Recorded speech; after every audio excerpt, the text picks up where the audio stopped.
Assalamualaikum warahmatullahi wabarakatuh.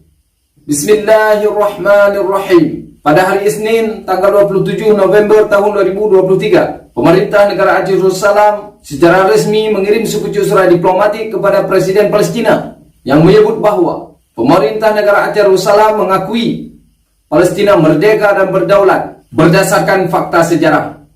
Pemberian pengakuan seperti ini sudah menjadi presidensi kelaziman dalam ketatanegaraan pemerintah negara Aceh Darussalam, di mana Sultan Aceh Darussalam, Sultan Alauddin Ali Riayat Shah, yang memerintah pada tahun 1598 sampai tahun 1604, telah memberi pengakuan kepada Nederland sebagai sebuah negara merdeka pada tahun 1600. Di saat negara-negara Eropa, negara tetangga Nederland, tidak berani melakukannya karena kuasa Spanyol begitu kuat pada dekade itu. Ditambah lagi posisi Belanda sendiri masih menjadi salah satu dari 17 provinsi di bawah jajahan Spanyol.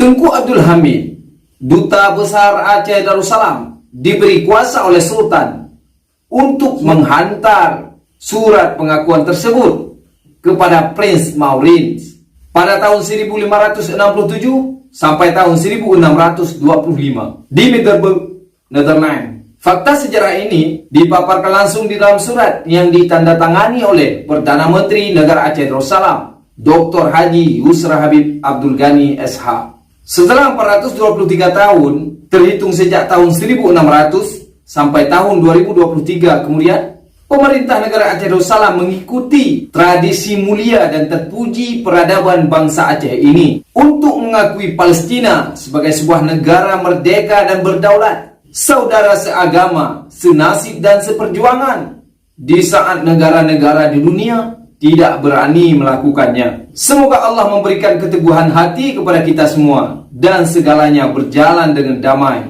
Amin ya rabbal alamin. Wilayah berdaulat, 27 November 2023. Rahmat Hidayat, Direktur Media Center, Pemerintah Negara Aceh Darussalam.